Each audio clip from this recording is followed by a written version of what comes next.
Innovation has been the word of the 21st century. Ever since the internet took hold of Western civilization, the computer has been the driving force to make processes more productive, efficient, and streamlined. Trucking has seen its share of innovations, but now finds itself in an era of great change, kicked into high gear by the electronic logging device, or ELD. It has met resistance, yet many in the trucking world call it the most impactful innovation in trucking's history. What has it meant to the industry? We take a deep dive on one of trucking's more divisive innovations, the ELD. Next on FreightWaves Presents.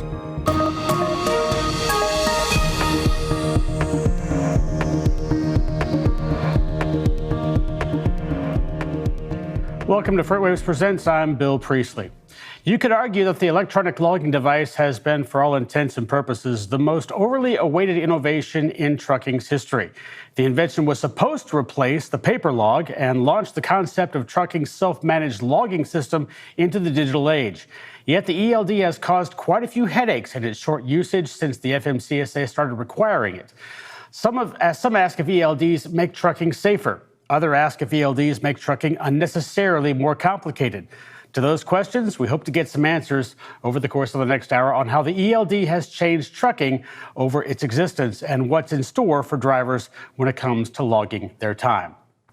Joining us to talk about these issues are FreightWaves Midwest Bureau Chief Alan Adler, FreightWaves Editorial Director Rachel Premack, Senior Editor Clarissa Hawes, and Washington Correspondent John Gallagher. Ladies and gentlemen, thanks so much for joining us. It has been an amazing time watching you all put these stories together, and the fact that we're going to be going over this idea of the ELD.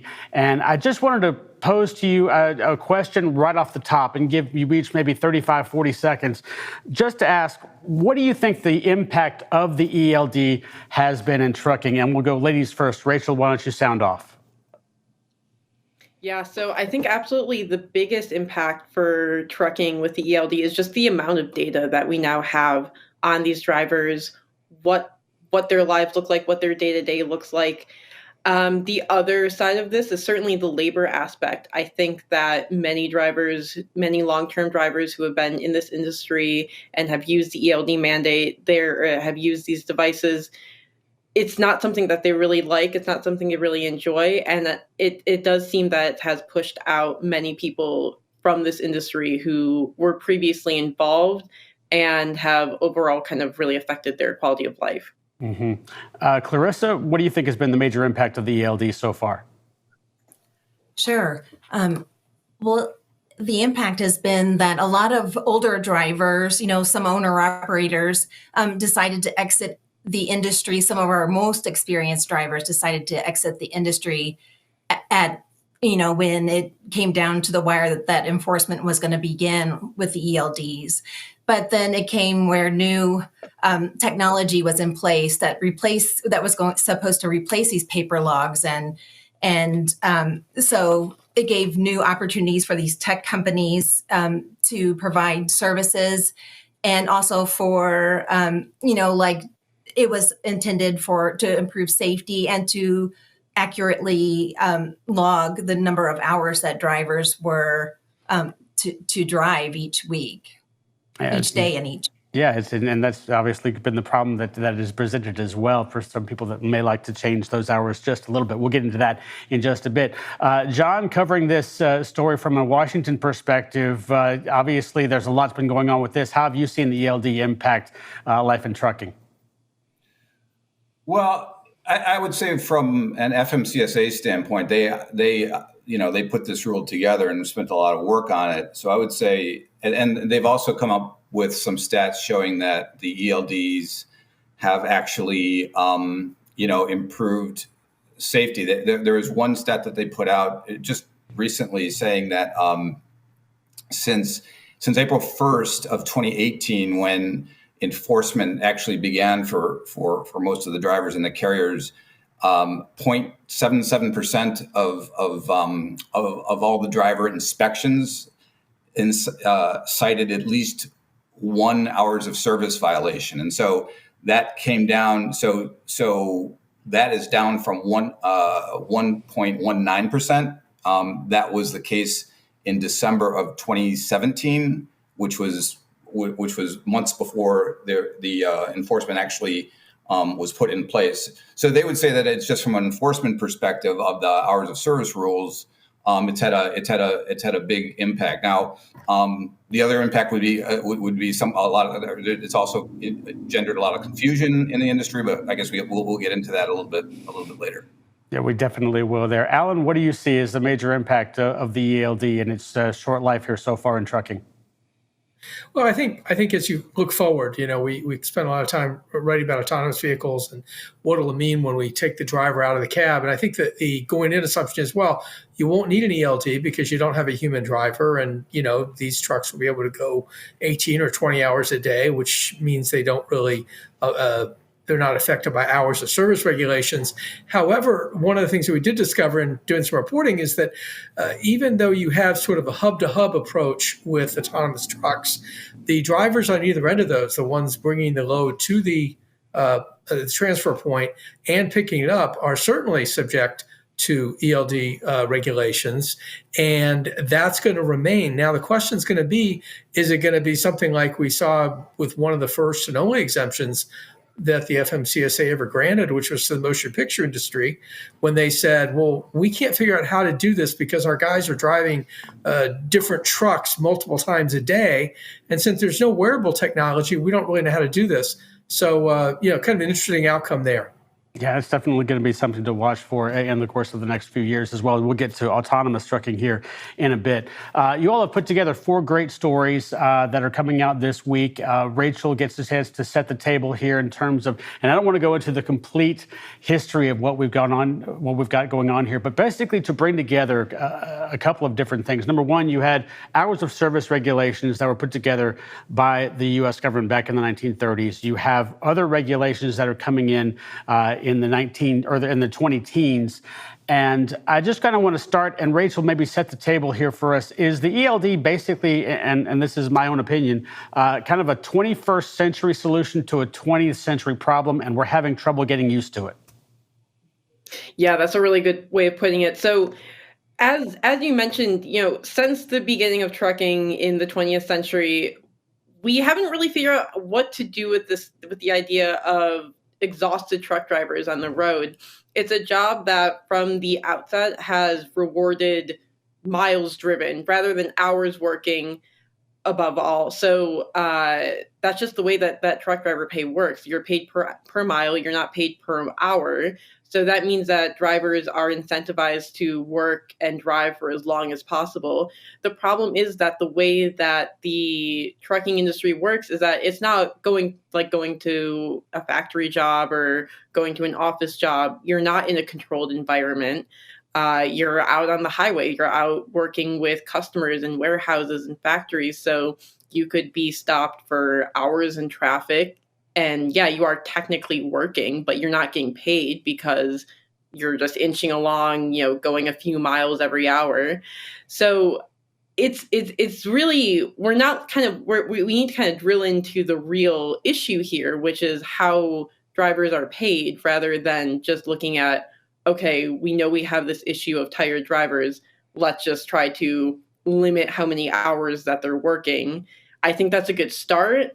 But it's not really getting to that crux of the issue, which is why are drivers needing to work 70 hours in an 8-day period in order to make ends meet? Mm-hmm. Yeah, that's definitely a concern to take into account there. One of the things that you actually go through in your story are several different examples of how the system has essentially backfired in one way or another, with specific examples to that effect. And I wanted to ask, basically, again, kind of on those lines of, where you had different ideas, different regulations coming in. I think everybody's kind of shot their arrow at the problem, and no 2 arrows have kind of hit the same solution. Can you go through maybe 1 or 2 of these specific instances where the ELD has really kind of caused more problems than solutions that it's solved? Yeah, so the one big area of this, which I didn't go into great detail in my piece, is just the parking idea. So if you have drivers all now working within this 14-hour period, 11 hours of driving within a 14-hour period. That means that drivers are all looking for parking during the times that they're not working. And that's usually overnight. So, in the past, maybe a driver would drive 5 or 6 hours, maybe stop at a rest stop, get some food, get some sleep, and then get back on the road, from 8 p.m. to 3 a.m., let's say, and then they would probably try to get to another rest stop. Instead, all of those rest stops are more likely to be empty during the day and full in the evenings. And that's really compounded the already existing truck driver parking issue that we have. And both of these issues just basically compound and make the other one worse. So let's say you have to get to, let's say, New York City at 9 p.m. at night. You know that you're not going to be able to find parking at 9 o'clock at night. So you end up parking an hour or two away. You end up stopping your clock and ending work early, even though you could make it to New York, but you just know you're not going to be able to find parking. So it's really this issue that just compounds and keeps getting worse, especially on the parking side. And we are thankfully seeing this new bill that will sponsor more truck parking, but it's really it's trying to set a pretty rigid schedule on a job that requires a lot of flexibility in order to be done in any sort of meaningful or somewhat humane way. Yeah, absolutely. Touch on a little bit of the hours of service, obviously problem here, because the ELD, why it's there is to, of course, to keep drivers awake, alert, and to keep them in those situations. And obviously, parking is a very tough portion of that because you got to find the right parking at the right time if you're going to be effective as a driver. But at the same time, you mentioned a story about a driver team that had to stop, and then all of a sudden they're going to be late for a delivery because they have to stop. It seems like this is one of the unforeseen consequences of a misdirected idea. Exactly. So the two truck drivers, or the couple that I profiled in the beginning of my piece, they technically started working at 9 a.m. that morning, but they had issues at the loading dock. They needed to get their truck looked at, and then that was delayed even more. So what should have been getting loaded at 10 or 11 a.m. ended up getting loaded at 2 p.m. And, they're watching the clock. They're making sure that they can actually get to their destination on time or else they won't be able to really make their appointment that next morning. And it's interesting because it's a 6-hour drive they describe, but even a 14-hour window getting loaded and making the 6-hour drive, it's still challenging. And I think that's really what the issues with the hours of service and the ELD mandate is, this lack of flexibility in a job that really requires a lot of flexibility. And also, one other thing you touched on in the article is the fact that the ELD, or at least the idea, of course, that the ELD would make things safer. And you had a study that said that found unsafe driving activities increased as a result of ELD enforcement. Obviously, this is not only just a point of conflict, but it can be a point of safety as well. Yeah, if you have an appointment you need to get to, you've got a set time, you've got to get to that appointment, the clock's ticking, people are going to do what needs to get done. In the past, that would have been, maybe driving at a more reasonable or safe pace, and, maybe extending that clock 15, 30, 60 minutes. But with the pass of the ELD mandate, that means trying to limit that within a 14-hour period. And that could mean changing lanes more aggressively, tailgating, speeding, of course. And it's worth noting that the study was really looking at the immediate 6 or 12 months, I believe, right after the passage of the ELD mandate. It's not clear, 5 years later, if those sort of unsafe driving activities still exist. But it is worth noting that FMCSA data comparing 2018 speeding violations with 2023 speeding violations, it has increased slightly. Gotcha. Let me go around the rest of the room here, just kind of opening up this spread of what we're talking about with the ELD. In terms of, do you think the government or the FMCSA and the government make a mistake when rolling out the ELD? Alan, I'll start with you.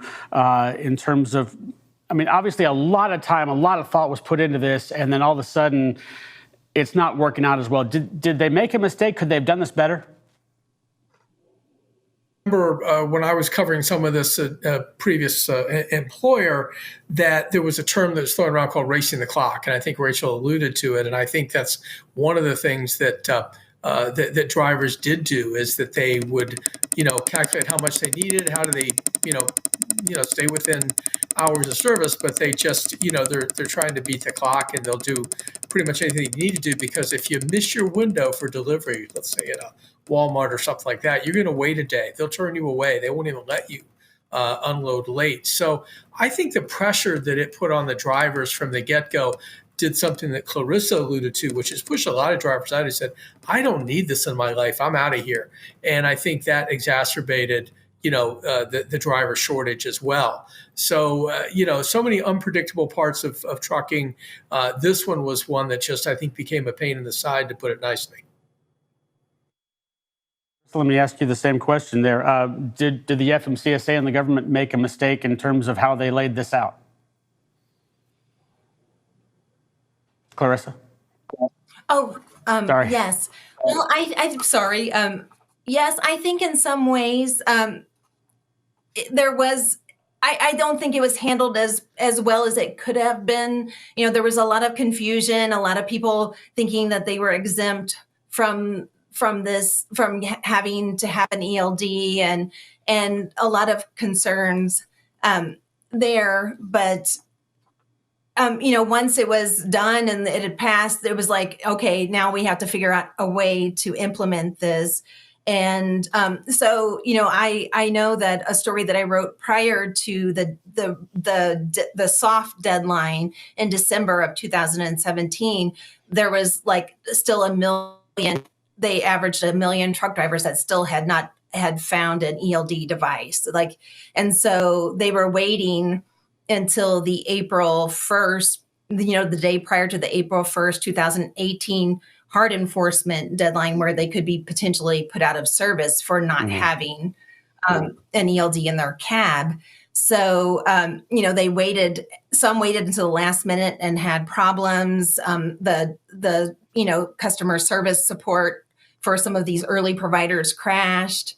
And then others just said, I'm out, I can't, this is just too much. I don't want to be tracked. I want to drive when I feel, when I can avoid, traffic congestion. I want to wait that time out and let it traffic die down and then, start moving.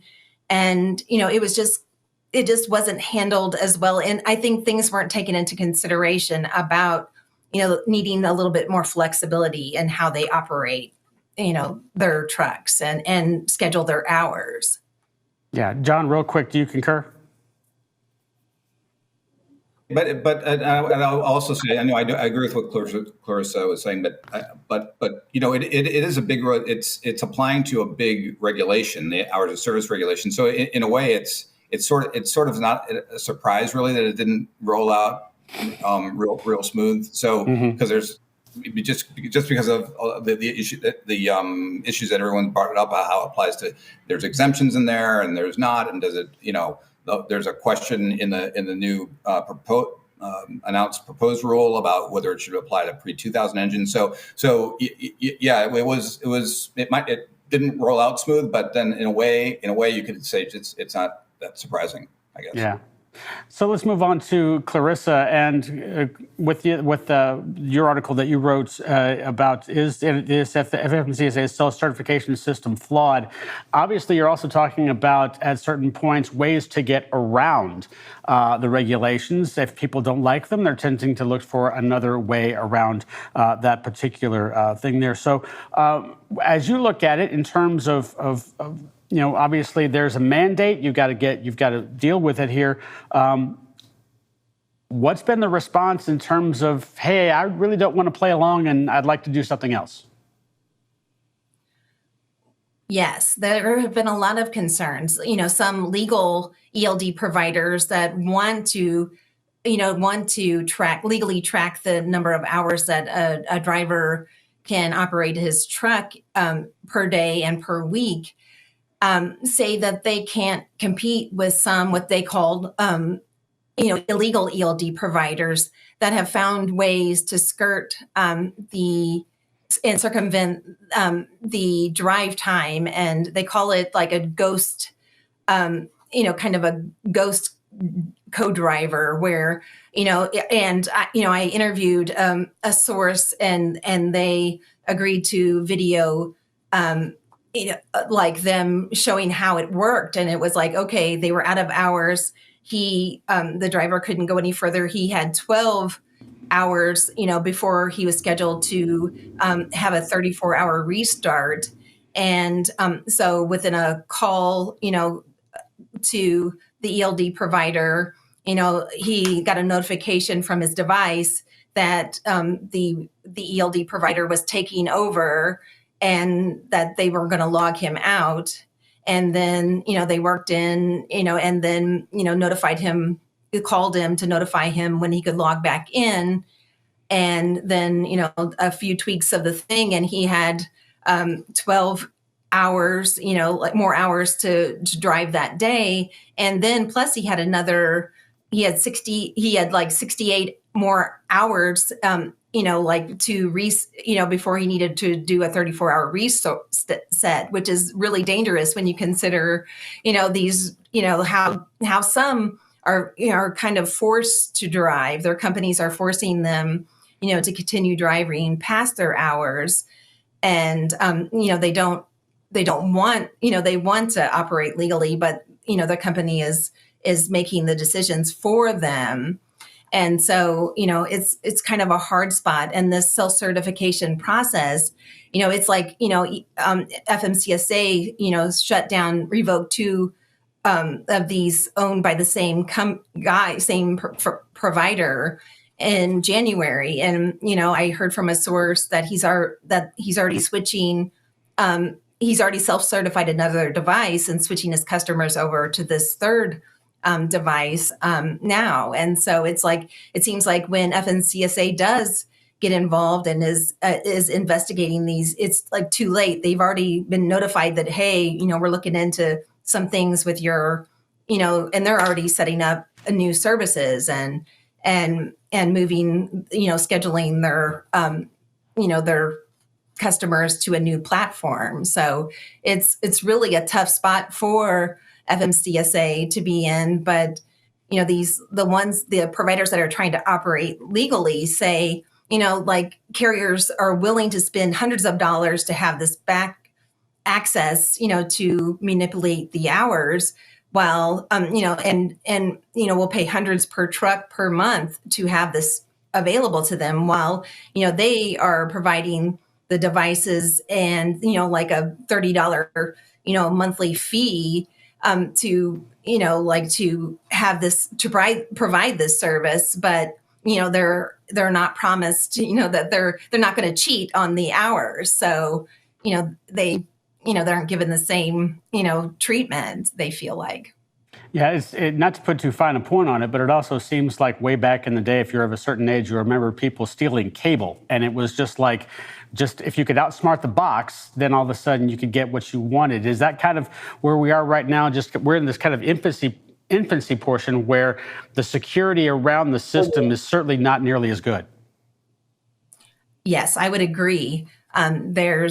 Yes, the cable, I remember, hey, you got cable, you can get, our neighbors got cable, but yes, it's there's some, sources that are saying, that I talked to that say it's an elaborate network of like where a provider has a white glove, what they call a white glove, service. So that source code is available to like 180 companies that, so when they shut down one, of these providers, there's still, these other 179 companies that are have the same source code that are operating. So they'll just move customers over to these other platforms.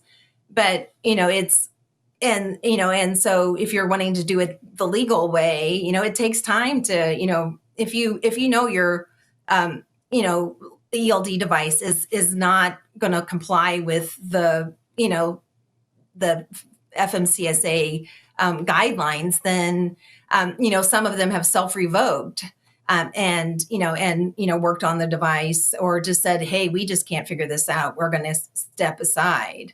And while others are moving, are figuring out, and very technical savvy people are figuring out ways to add time to carriers or drivers' hours to give them, which it benefits the carriers that they're making more money, where maybe some of the drivers are benefiting from that as well. But some they don't really want this this backdoor access that Sure. some of these providers have. Sure. Real quick, could you kind of elaborate just a little bit on the FMCSA self-certification process, and in terms of why this might be the opening of the door in terms of how people can get through? Sure. It's really where there's like they were allowed to upload their data into this the ELD this FMCSA software to see if it met the minimum requirements to certify the devices. But what they found is that if they had, and like in Canada, they've gone to an independent third-party tester that has no involvement in the game. They're there to make sure the device complies with the Canadian hours of service regulations. And so, it's put through a rigorous testing process, or that's what it's what they claim. Where here it's it's not the same. Where it'll meet, their devices will meet the guidelines, and until there's a fatal crash, or several are reporting potential problems, the FMCSA isn't catching these, as long as they aren't. There's not a lot of red flags or parameters that are within the software. Once, if on a roadside inspection, if it's uploaded, that's causing these alarms to sound. Let me come back to the group here for just a second. Alan, let me ask you real quick, and I feel like I'm asking the same question over again, but in terms of rolling this out as it happens, obviously there's so many security loopholes, at least currently, that you could go through. Should the FMCSA kind of rewrap this thing and try and figure out from a security standpoint how to manage this, or did you this is the person you took to the dance and now you got to dance with them? Well, I was interested to listen to Clarissa describe the workarounds that are already out there. I don't really follow this that closely on a regular basis, but does it surprise me that someone would try to game the system? Not in the slightest. And it sounds like there might be a bit of an industry building there, to get around some of this. I think that, the FMCSA spends an awful lot of time, as all government agencies do, taking opinions and, presumably listening. And I remember previous administrator Martinez would go around and have listening sessions on things, stuff that I write more about with autonomous and things like that. And so, the agencies are very good at asking questions. I'm not sure they always are as good at coming up with ways. I mean, this stuff is foolproof, but you can cheat a drug test. You can cheat any test if you're determined to do so. So the fact that you could have ELD cheating is not even a surprise at all. The fact that it's disorganized was pretty interesting to hear. I remember one professor years and years ago who said that the definition of an American was someone who did everything they possibly could do without getting caught. That would be the definition of an American at this point. So I think that fits quite well there. Rachel, as you look at the situation again, I mean, we're talking about the FMCS safety.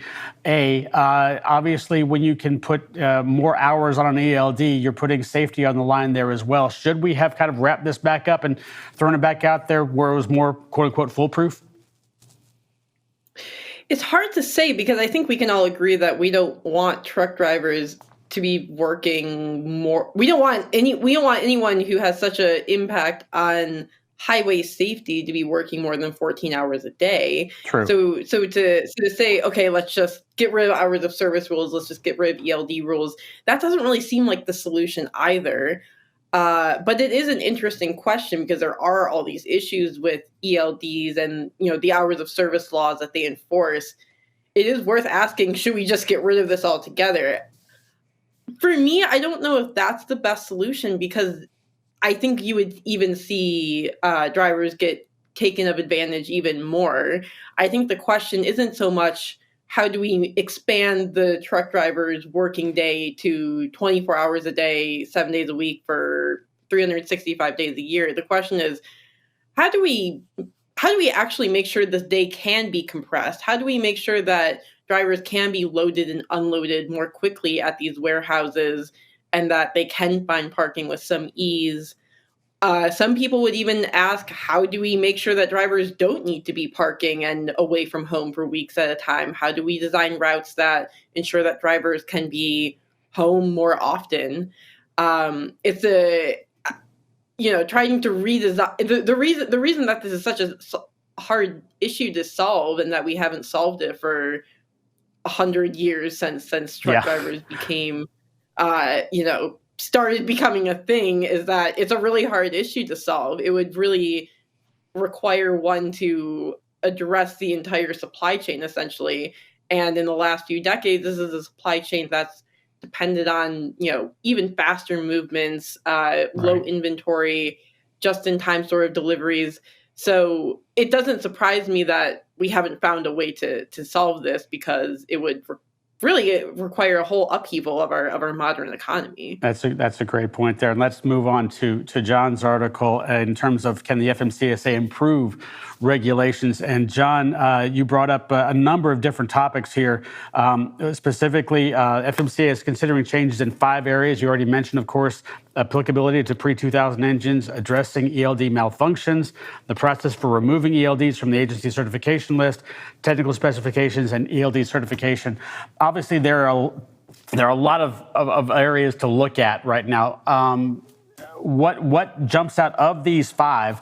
What's the most important one that the FMCSA really needs to nail down first?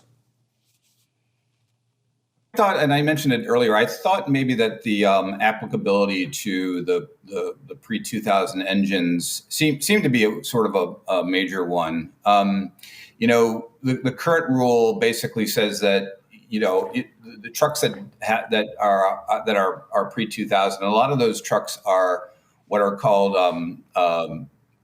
they're rebuilt. The engines are rebuilt. They're called glider trucks built through glider kits, and they have. But these same trucks have these what are called engine control modules, ECMs, which is a device that's installed in these engines that allows ELDs to accommodate the engine. But yet again, they're not. But they're not susceptible to the rule right now. So FMCSA is looking at making them apply to these. But that concept got sort of like mixed reviews. So for example, and I looked, this rule got over 1,300 comments. And a lot of them, as a lot of these rules go, a lot of them, a huge chunk of these are anonymous comments from a lot of independent drivers who would rather just see the rule gone altogether. Sure, yeah. But FMCSA is not going to do that. Robin Hutchinson, the administrator, said, this proposed or advanced notice of proposed rulemaking has nothing to do with getting rid of the rules. It has to do with making changes around the edges. But you could see. In other words, I looked at some of the. There were a lot of comments, but I just tried to focus in on some of the ones that seemed the most pertinent. And for example, on the pre-2000 engine question, the Truckload Carriers Association, for example, and obviously they're big backers of big truckload companies. They thought that these ELDs should be applied to the pre-2000 engines. Basically, their point being. Drivers in these trucks, there's no reason that they shouldn't be compliant to this as well. These trucks are no a truck with a pre-2000 engine is no less dangerous on the road than one that's built after 2000. So just from a safety standpoint, this should not make a difference, the date of the engine. But then, interestingly, you had the Commercial Vehicle Safety Alliance saying that they agreed that the requirement to include all these to include pre-2000 engines makes sense, and it would help improve hours of service compliance and improve roadway safety. Yet they also said that expanding the ELD requirements would result in confusion and inconsistencies in enforcement of the regulations. And of course, their members are the state enforcement agencies. So their conclusion was that maybe this wasn't such a good idea, which I thought was interesting. And another point brought up by the Western States Trucking Association, they made the point that, why is FMCSA, they haven't done any data showing that the pre-2000 engine trucks are overly represented in crash data, for example. So until the FMCSA comes up with data to support including those pre-2000 engines, why would you want to needlessly expand the mandate? So that question. I thought that to answer your question, the pre-2000 engine question that they're looking at including was kind of the important one. And with these 5 different little areas that they're looking at, these tweaks around the edges, or so to speak, when the FMCSA does an advanced rulemaking or a proposed rule, a lot of times what they're proposing, and they say this goes out for comment, obviously, but usually what they're proposing goes into the regulation. So I wouldn't be surprised, if these things, if most of these changes that they're looking at, make it into a final rule change. Yeah, that's going to be very interesting. So we got about 2 minutes left here, John. 2 things that really got my attention in what you wrote. One was the removal process of the ELD, in terms of the fact that that there's processes to go from 60 days to 30 days in terms of looking at when you had to get the certified LLD listed on the FCC's website that was going out of business. Then you had to get it off now in 30 days as opposed to now in 60 days. And then, of course, addressing ELD malfunctions in terms of when an ELD does malfunction. Obviously, that puts a driver and a carrier there at risk as well. Could you speak just a little bit to those 2 things? Yeah. So with the removal process, that was the first one you mentioned. Is that right? Right. Yeah. Yeah. So, the current regulation doesn't address what happens in the case when if you have a certified ELD and it's listed, and whatever the FMCSA listed ones, and it goes out of business. They're considering taking it off of the list totally, just because it just would, it would just make sense. And again, the time, that 60 days right now is the rule, where you would cut down the time where when a provider gets a warning notice, and now they have to respond to that notice of whether they're going to, what kind of change are they going to make. They have to make that response now within 60 days, and they want to cut it to 30. So again, this one, most agreed with putting these changes. And ATA, for example, said that this by taking off a non-compliant or an ELD manufacturer that went out of business, you need to. While they agreed it has to be taken off, you also have to give the fleet sufficient time to find another provider, basically, or avoid situations where a driver is, they're operating with this ELD that's gone out of service, but yet the driver and their company would still be potentially responsible for an enforcement violation if it's not working correctly. So there has to be some. Their point is, you have to have, if you're going to do that, you have to have some leeway in place for the enforcement agencies to know, or a time that allows for a switch over to a new ELD. And So that was and I'm sorry, what was the other regulation that you had mentioned? Just very quickly was the ELD malfunction. Obviously, when that goes out, then you still have a certain amount of time you got to make a report, obviously to get a new one, but then also you get into law enforcement issues there as well. Right, that's right. But apparently there's a confusion there, because sometimes you can have an ELD malfunctioning. That's right. But it's still actually recording. Yes. Accurately. But so right now the regulation does not speak to that. So basically, they have to ensure that the drivers are not penalized when these things malfunction like that.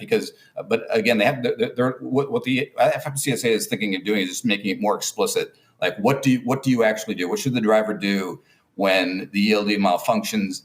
There should be categories of when it's malfunctioning and working correctly, or malfunctioning and actually screwing up the hours of service data. Let me move on to the rest of the group here very quickly. Just as far as what you've heard, and maybe even what from your own experience, Clarissa, let me ask you just really quickly, what do you think is the biggest hurdle the FMCSA has to get over in terms of making this obviously a better product and a better system? They're going to have to make a decision about how they certify these devices.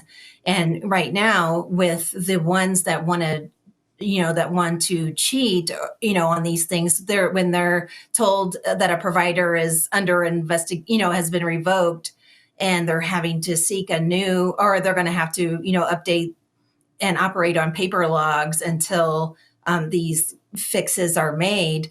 Some of these carriers that want to cheat on their hours are happy. They're thrilled, like they can operate on paper logs, and then in 2 months, they can, go back to a different, a better one, company, or one that they've found.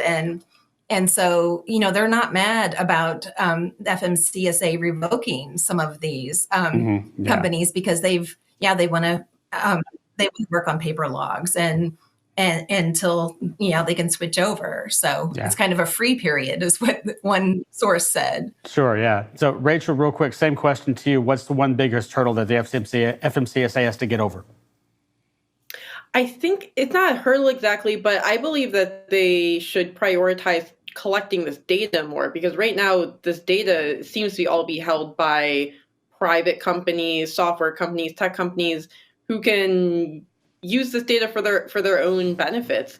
I think if the federal government were to prioritize collecting this for themselves, trying to understand more of these issues that truck drivers are facing, that's something that would certainly benefit the industry. And it's something that I believe was promised at the outset, that we would be able to use this ELD data to benefit drivers, to make big changes in the industry.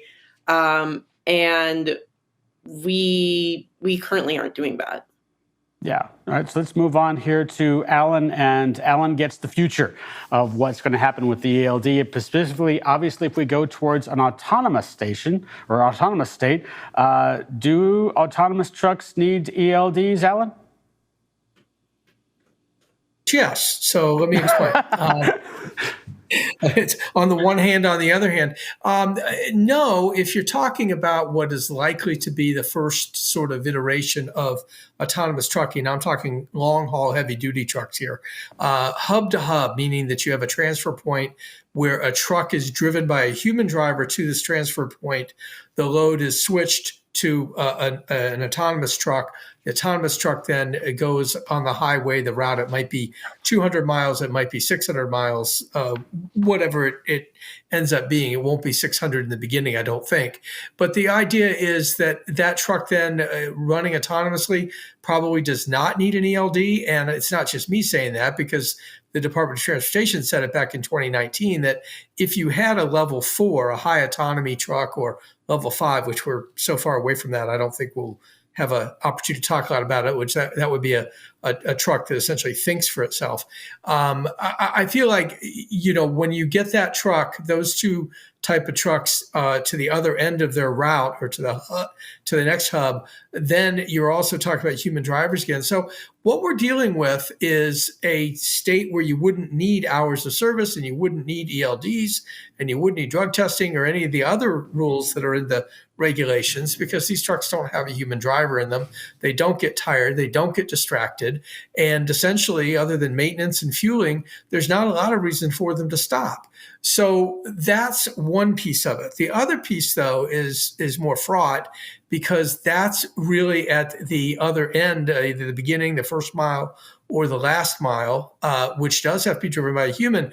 And you're probably going to have more drivers doing this as you begin to open up routes for autonomy. And that's going to mostly be in the Southwest initially.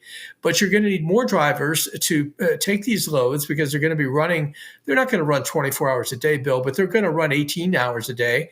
And when that's happening, you're going to need more drivers waiting for them to take that load on to its final destination, as well as to get it to the transfer point. So that is a big question. Wiley Deck, who's a former administrator acting administrator of the FMCSA, and is now the vice president of regulations at Plus, one of the autonomous software companies, told me, he said, not only will we need more of these drivers, but we've got to look at it maybe the way we did when he was at the agency, and they granted an exemption to the Motion Picture Association, because their drivers are in different trucks from different shows and movies all day long.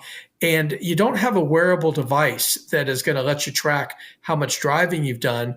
So what they ended up with was an audit system where they stayed with paper logs, but they had an independent auditor every day certifying the driving that was being done. So it wasn't just, the driver saying, take my word for it. So now that model may or may not be applicable to some of these first and last mile drivers. Yeah, let's take that a step further in terms of, seeing those first mile and last mile drivers, in terms of the fact that they get in, they do that first initial port, they finish it off at the very end. Is the next generation ELD, if you will, the wearable device? I asked Wiley Deck that, and he said no, he didn't see a way that would happen, but then we didn't probably see a lot of things that have happened either. It made a lot of sense to me that you would come up with some kind of wearable that said, just like you can check your glucose and you can check your blood pressure with a wearable, why couldn't you check how long you've been driving a truck? So it seems to me that there probably is somebody out there working on it. I don't know who it is. But it would feel that would be one way to get at this, is to monitor the driver more than to monitor the truck, because ELDs are essentially built into the vehicle now. I mean, they're an integral part of I think John mentioned the ECM, and so that's where they rest. So they know everything there is to know about when that truck starts, when it stops, how far it's gone, how long it's been in operation. The ELD knows all that. It's not going to know that on a truck that is driven, let's just call it 60 miles from a transfer point to a distribution center, and then maybe driven back. So, I wondered, and I didn't ask about this, but I wondered if some of that, there's a regulation within hours of service that talks about kind of a flight type arrangement, where if you're flying 90 minutes or an hour or something like that, you can count it that way. But I think that the trick here is it's not going to be about the long haul portion, or what we call the middle mile. It's going to be the front and the back end, where ELDs are going to have to be considered again in a different way, perhaps, than they are today. Yeah, that was exactly where I was going with that, because obviously when you get to level 1, level 2, level 3 autonomy, you still have to have the driver in the truck, correct? And therefore, you still need some sort of at least readout about how much they have been in the truck, as opposed to how long the truck has been driving too. Yeah, that's right. And then, one of the things, and Plus again comes to mind here, because they're really running a level 2 kind of almost an ADAS or assisted driving versus autonomous driving program now. It's a little more than level 2, but not quite to level 3, because that's something that's probably going to get skipped over, and we probably don't have time to get into that. But The point is that they've got features from a level 4 system, which is running in the background of their trucks, by the way, and gathering data, but not enabled. So they've added some features like, some lateral features, typically in assisted driving, you're only looking at longitudinal or front and back, moving up, moving back, but not side to side. Now you're starting to see with the Plus system some side to side things like lane change, setting up a lane change to do autonomously, even though you have the safety driver in the truck. But as long as you have a safety driver in the truck, you're on the ELD. It doesn't matter. It doesn't matter how much they do. The good thing is that you're probably reducing the fatigue for that driver and some of the difficulty of long haul driving.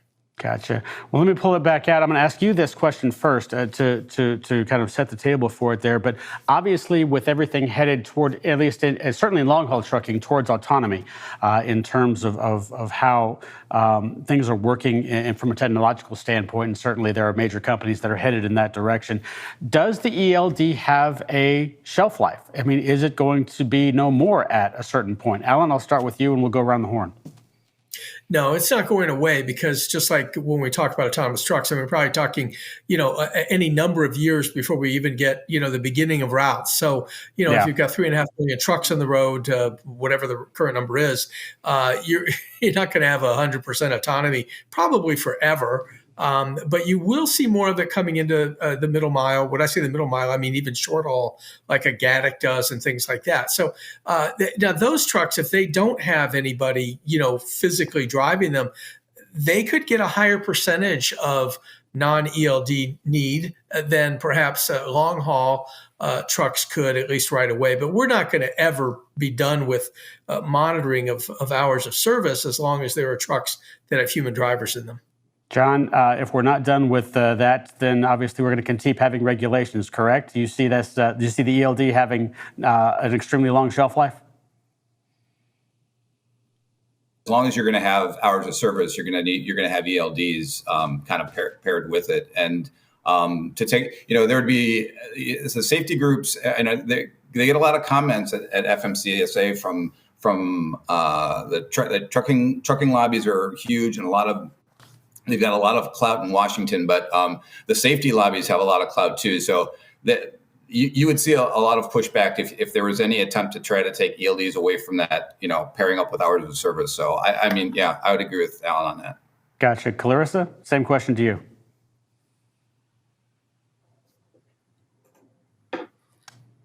I absolutely think that ELDs will be around for a long time to come.